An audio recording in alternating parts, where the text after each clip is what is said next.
Hello everyone, welcome to the video group presentation from our Group C, with today's material is non-current liabilities. Enjoy the video. It's a bonds payable. It's a non-current liabilities, sometimes referred to as a long-term debt, consists of an expected outflow of resource arising from represent obligations that are not payable within a year or the operating cycle of the company, which is longer. Bonds payable, long-term notes payable, mortgage payable, pension liabilities, and lease liabilities are examples of non-current liabilities. And then we have types of bond. The first one is secured bonds. It's backed by a pledge of some sort of collateral. Mortgage bonds are secured by a claim on real estate. Collateral trust bonds are secured by shares and bonds of other companies. And bond is not backed by collateral are unsecured. The second one is debenture bond. It's a unsecured bond, so a junk bond is unsecured and also very risky, and therefore pays a high interest rate. And companies often use this bond to finance leverage buyout. And the third one is term bonds. Is a bond issue that mature on a single date.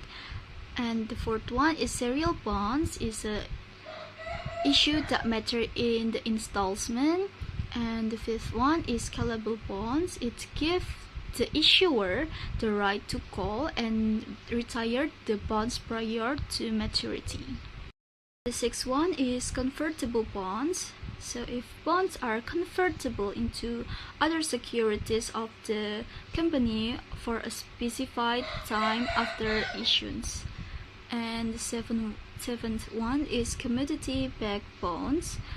It's remittable in measure of a commodity such as barrel of oil, tons of gold, and ounce of rare metal. And the eighth one is deep discount bonds. It's referred to as zero interest debenture bonds and are sold at a discount that provides the buyer total interest payoff of maturity, with no periodic interest payments. And the ninth one is registered bonds. Bonds issued in the name of the owner that registered bonds and required surrender of the certificate and issuance of a new certificate to a complete sale. Tenth one is barrier or coupon bonds. It is not recorded as a name of the owner and may be transferred from one owner to another by mere delivery. And 11th is income bonds. Pay no interest unless the issuing company is profitable. And the last one is revenue bonds. That it's called revenue bonds because the interest of them is paid from specific revenue sources and are most frequently issued by airports, school districts, counties, toll road authorities, and governmental bodies. Have issuing bonds is a bond arises from a contract known as a bond indenture. A bond represents a promise to pay. The first one is a sum of money at designated maturity date, plus the second one, periodic interest at the specified rate on the maturity amount or face value. So we have valuation and accounting for bonds payable. The issuance and marketing of bonds to the public does not happen overnight. It usually takes weeks or even months. First one, the issuing company must arrange of underwriters which will help market and sell the bonds. Then it must obtain regulatory approval of the bond issues, undergo audits, and issue a prospectus. And finally, the company must generally have the bond certificates printed, and frequently the issuing company establishes the term of a bond indenture will in advance of the sale of the bonds. Between the time the company sets these terms and the times it issues the bonds, the market condition and the financial position of the issuing company may change significantly. Such change affect the marketability of the bond and thus their selling price. And the selling price of a bond issue is set by supply and demand of buyers and sellers, relative risk, market condition, and the state of the company. The investment community values a bond at the present value of its expected future cash flow, which consists of the first one is interest, the second one is principal. And the rate used to compute the present value of this cash flow is the interest rate that provides an acceptable return on an investment commensurate with the issuer risk characteristic. And last, we have effective interest method is like by paying more or less at insurance, investor earn a rate different than the coupon rate on the bond. Recall that the issuing company pays the contractual interest rate over the term of the bonds, but also must pay the face value at maturity. If the bond is issued at discount, the amount paid at maturity is more than the issue amount. If issued at a premium, a company pays less at maturity relative to the issue price. The company records this adjustment to the cost as bond interest expense over the life of bonds through a process called amortization. Amortization of discount increases bond interest expenses. Amortization of a premium decreases bond interest expense. The required procedure for amortization of discount or premium is the effective interest method. Under the effective interest method, companies first compute the bond interest expense first by multiplying the carrying value of the bonds at the beginning of the period by effective interest rate. The second one, company determine the bond discount or premium amortization next by comparing the bond interest expense with the interest or cash to be paid. Okay, so I will explain about the long-term note payable. So the difference between a current notes payable and the long-term payables is the maturity dates. So short-term notes payable are those that company expects to pay within a year or the operating cycle, whichever is longer. Long-term notes are similar in substance to bonds in that both have fixed maturity dates and carry either a stated or implicit interest rate.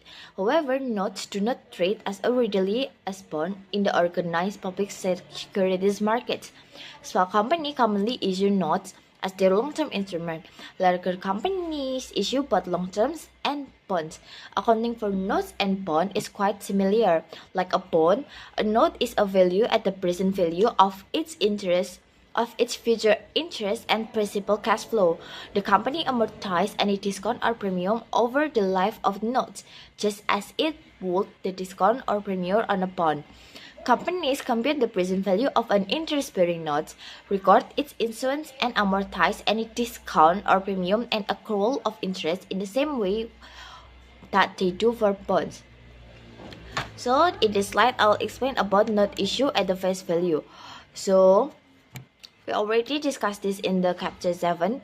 So I will just give an example. The 10,000 euro 3-year note Scandinavian import issue at face value at the below ASA. In this transaction, the stated rate and the effective rate were both 10%. The time diagram and present value for Bigelow will be the same for the issue of the note. Scandinavian imports in recognizing a note payable because the present value of the note and its face value for the same is a 10,000 euro. Scandinavian will recognize no premium or discount. It records or incident as a follow. Like in the input is the 8 and then the answer is a 15 and then the future value and then we calculate the present value for the payment is 0 and the future value is a 1,000 euro. And then for the journal, we got the cash asset in the debit side is a 10,000 euro and the not payable in the credit side with the same amount, and the original is interest expense, which is a 1,000 euro, and then the cash and the credit side with the same amount. But in the slide, I will still explain about long-term notes payable, but I will explain about the notes not issue at the face value. There is a two type, is a zero interest bearing note and interest bearing note. So for zero interest bearing note, if a company issue a zero interest bearing solely for cash, it measures the note present value by the cash received. So the implicit interest rate is the rate that equates the cash received with the amount to be paid in the future. So the issuing company records the difference between the face amount and the present value or cash received as a discount and amortize the amount to interest expense over the life of the note. So to illustrate, assume that the Turtle Cove Company issued the 3-year $10,000 zero interest bearing note to Jeremiah Company. So the implicit rate that equates to the total cash to be paid to the present value to the future cash flow is a $7,000. So 9% shows the time diagram for the single cash flows. I already show it in my slides. And then how to record this? So for the cash, it should be in the 10,721.80 dollars, and for the notes payable in the credit side with the same amount. So Total cost amortize the discount and recognize interest expense annually using the effective interest method. So like I showed the schedule of notes discount amortization effective interest method, 0% note discounted at 9%. So it's a calculation for the 3 years. So for the end of year 1, the cash paid is a 0, but the interest expense is 694.96 cents. Is from the 7,721.18 cents. It's a multiply by 9%, so we got the interest expense. So for the discount amortized is for the interest expense minus with the cash paid, so we got that. And then the carrying amount of notes, we plus it with the discount amortized. So it's repeat annually for the 3 year until we get the carrying amount of note is a $10,000. So how to record the interest expense at the end of the first year? So it should be the interest expense, which is the 694.96 cents in the debit side, and then notes payable in the credit side with the same amount. And then next I will explain about the interest bearing notes. So the zero interest bearing notes is an example of the extreme differences between the stated rate and the effective rate. So in many cases, the differences between this rate is not so great. So consider the example from the last things, where Mexico issue for cash a 10,000 euro 3-year note bearing interest at 10% to Morgan Cook. So the market rate of interest for a note of similar risk is a 12%. So show the time diagram. So in this case, because the effective rate of interest is 12%, which is greater than the stated rate 10%, so the present value of the note is less than the face value. That is, the note is exchanged at a discount. So Mexico record the issuance of the note as follow. So the cash is in the debit side, which is 9,520 euro, and notes payable in the credit side with the same amount. So Mexico then amortize the discount and recognize interest expense annually using the effective interest method. Same as it's slightly same with the zero interest bearing, but the difference is we take example in the end of year 1. So the cash paid, because they payment annually, so the cash paid is 1,000 euro with the interest expense is a 1,142 euro. It's from the 9,520 multiply it with 12%. So we got the discount amortized is from the interest expense minus it with the cash paid. We got the discount amortized, and then the carrying amount note we plus the date of issue, the 9,520 euro plus with a 142 discount amortized, we got the carrying amount of note for the end of year 1. So Maricord also records the payment of the annual interest and amortization of the discount for the first year, as I show like interest expense in the debit side with the 1,142 euro, and on the credit side there is a note payable with a 142 and cash with a 1,000. For this slide, I will still explain about the long-term notes payable, but it's a special notes payable situation. So for the first situation is a note issue for property, goods or services.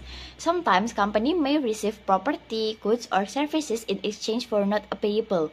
When exchanging the debt instrument for property, goods or services in bargain transaction entered into at arm's length, the stated interest rate is presumed to be fair unless first no interest rate is stated, or the stated interest rate is unreasonable, or the stated face amount of the debt instrument is materially different from the current cash sales price for the same or similar items or from the current fair value of the debt instrument. For example, assume that Scenic Development AS sells land having a cash sale price of 200,000 euro to Health Spa Service.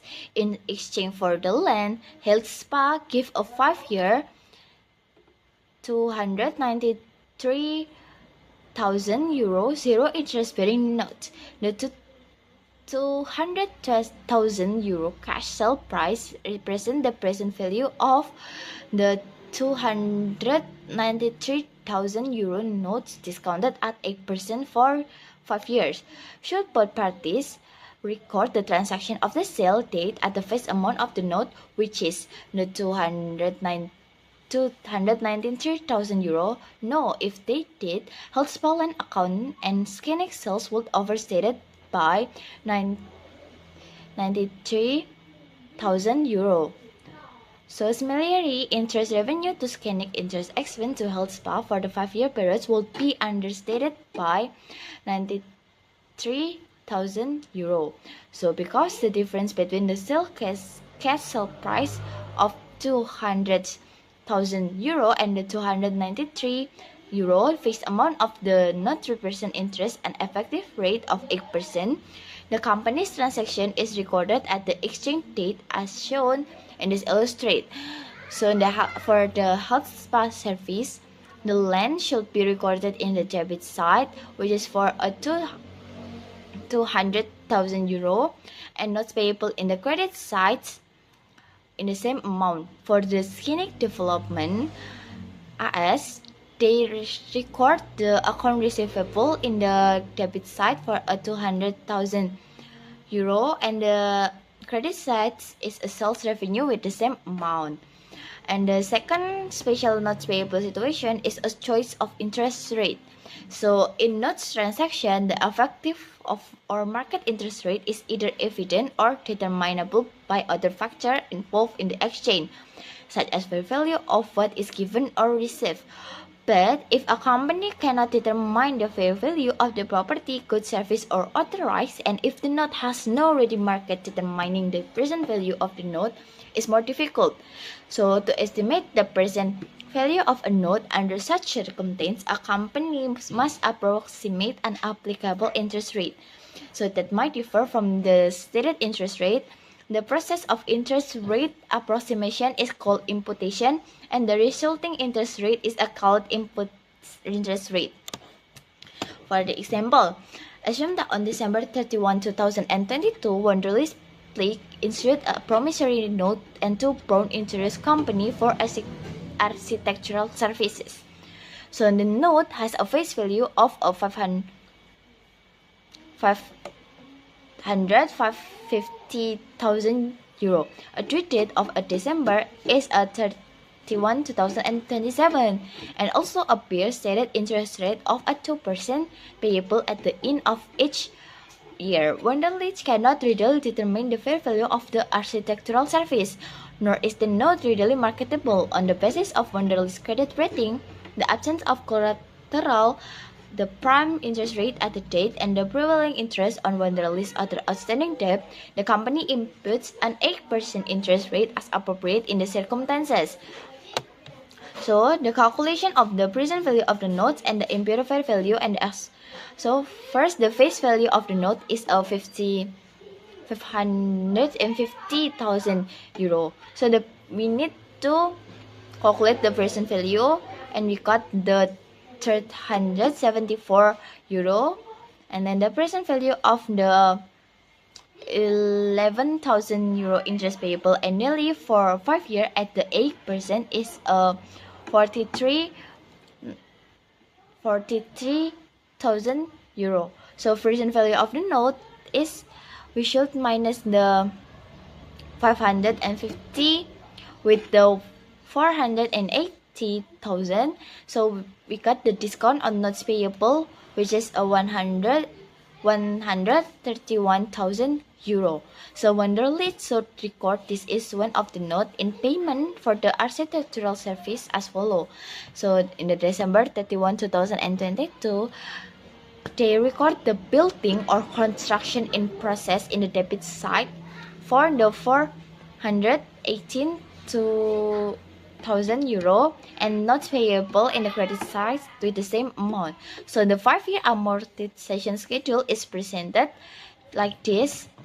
So the date is in the annual year, and we got the cash paid for a 2% from the 550,000 euro, and then the interest expense is 8% from the carrying amount note. So we got the discount amortized from the interest expense minus it with the cash paid, and we got the discount amortized and carrying amount note for that year. We got it from the carrying amount of note from the previous year minus plus it with the discount amortizes. And then Wonderlist records payment of the first year interest and amortization to the discount like this. So interest expense in the debit side with 33,000 euro, and notes payable in the credit side with 22,000 euro, and cash 11 euro. So lastly, for the long-term notes payable, there is a mortgage note payable. A mortgage note payable is a promissory note secured by a document called a mortgage that pledges the title to a property as security for the loan. Individual proprietorship and partnership use a mortgage note payable more frequently than do larger companies. So the borrower usually receives cash for the face amount of the mortgage note. In that case, the face amount of the note is the true liability and no discount or premium is involved. When the lender assesses point, however, the total amount received by the borrower is less than the face amount of the note. Point raise the effectively interest rate above the rate specified in the note. A point is 1% of the face of the note. For example, assume that Harry Co borrows $1 million, signing a 20-year mortgage note with a stated interest rate of 10.75% as a part of the financing for a new plan. If Associated Saving demands 4.2 close the financing, Harik will receive a 4% less than the $1 million or $960,000, but it will be obligated to repay the entire $1 million at the rate of $10,150 per month because Harik received only $960,000 and must repay $1 million, its effective interest rate is increased to approximately 11.3% on the money actually borrowed. So lenders have partially replaced the traditional fixed rate mortgage with the alternative mortgage arrangement. Most lenders offer variable rates mortgage featuring interest rate tied to change in the fluctuating market rate. Generally, the variable rate lender adjusts the interest rate either 1 or 3 years interval, making the adjustment to change in the prime rate or the London Interbank Offering Rate or LIBOR. Next slide, we're going to discuss about extinguishment of non-current liabilities. There are three types of extinguishment. The first one that we're going to discuss in this slide is extinguishment with cash before maturity. Extinguishment with cash before maturity is the amount paid on extinguishment or redemption before maturity, including any call premium and expense of requisition. It's called the requisition price. On any specified date, the carrying amount of the bonds is the amount payable at maturity, adjusted for an amortized premium or discount. Any excess of the net carrying amount over the reacquisition price is a gain from extinguishment. The excess of the reacquisition price over the carrying amount is a loss from extinguishment. At the time of reacquisition, the unamortized premium or discount must be amortized up to the reacquisition date. And next is extinguishment by exchanging assets or securities. In addition to using cash, settling a debt obligation can involve either a transfer of non-cash asset like real estate, receivables, and or other asset, or the issuance of the debtor shares. In this situation, the creditor should account for the non-cash asset of equity interest received at their fair value, and the debtor must determine the excess of the carrying amount of the payable of the over the fair value of the asset or equity transferred, and then the debtor recognize a gain equal to the amount of the excess. In addition, the debtor recognize a gain or loss on disposition of asset to the extent that the fair value of those assets differs from their carrying amounts or the book value. And then in the extinguishment by exchanging asset or security, there are transfer of asset and granting of equity interest. For the example, you can see on the slide the example of the Hamburg Bank and Bond Mortgage Company. And the last one is extinguishment with modification of terms. Practically every day, the Wall Street Journal or the Financial Times runs a story about some company in financial difficulty, such as Japan Display in Japan or Bayer AG in Deutschland. In many of these situations, a creditor may grant a borrower concession with respect to settlement. The creditor offers this concession to ensure the highest possible collection on the loan. And for the example, a creditor may offer one or a combination of the following modification. First is reduction of the state interest rate. The second one is extension of the maturity date of the face amount of the debt. And the third one is reduction of the face amount of the debt. The fourth one is reduction or deferral of any accrued interest.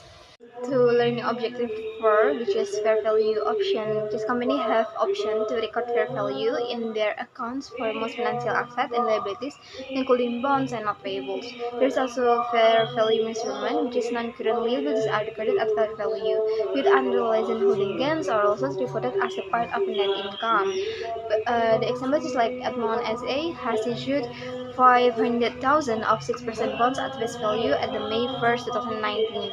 The value of the bond is now become for 80,000, and because the interest rate in the market have increased to 8%, so we will record the differences with a point payable in debit is the amount is will be to 20,000 from 500,000 minus with the 480,000, and then also will be the credit is unrealized holding gain or losses and calculated as a income in 20,000 too. And there's also fair value controversy. The difference is it is not the unrealized holding gains or loss is not recorded as an income. It's recorded as equity. So in debit there's the bond payable. It's the same with the amount 20,000, but the credit one we record unrealized holding gains or loss equity for the same amount in 20,000. We have off-balance sheet financing. So there is off-balance sheet is an attempt to borrow monies in such a way to prevent recording the obligation. The different from is like non-consolidated subsidiary and special purpose entity or SPE. There is also a rationale, which is removing debt enhance the quality of the balance sheet and permits credit to be obtained more readily and at less cost. The loan covenant often limit the amounts of debt that company may have, and also this type of commitment might not be considered in computing the debt limitation. And also, some argue that the asset side of the balance sheet is severely understated. Presentation of non-current liabilities. So non-current liabilities is being presentation with the one not disclosure can only indicate the nature of the liabilities, maturity dates, interest rate, call provision, conversion privilege, restriction imposed by the creditors, and the asset is net or pledged as security. And the second one is fair value of the debt should be disclosed, and the last is must disclose future payment for seeking fund repayment and maturity amounts of long-term debt during each of the next 5 years. Then after presentation and we need the analysis of the current liabilities is the higher of the percentage of total asset to total asset, the greater the risk that the company may be unable to meet its maturing obligation. So how we knowing that? So debt to asset is we get it from total liability with the total asset. If it is higher, so there is a risk that the company might be unable to pay their obligation. And also, there is a time interest earned, which is indicate the company ability to meet interest payment as they come to due. So the time interest earned is being calculated by sum the net income, interest expense, and income tax expense, and divided with the interest expense. Just like that. Thank you for watching the presentation video from our group. I hope this presentation will be useful for all of you, the viewer, and thank you. Bye bye.